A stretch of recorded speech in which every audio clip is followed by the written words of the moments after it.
Özge Özmen Gece ile geliyor. Bıktım artık susmaktan. Aman! Bunca yıl seninle geçti.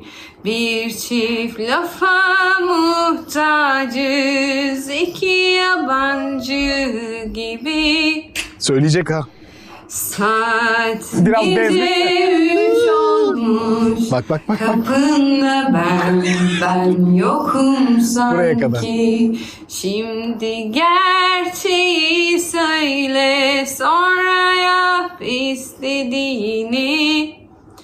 Sonra yap istediğini. Yeter artık, hiçbir şey eskisi gibi değil. Yeter Bravo. İkinci dönüş güzel. Öyle mi? aslında Nefes sen gerektiriyor. hiç sevmedin.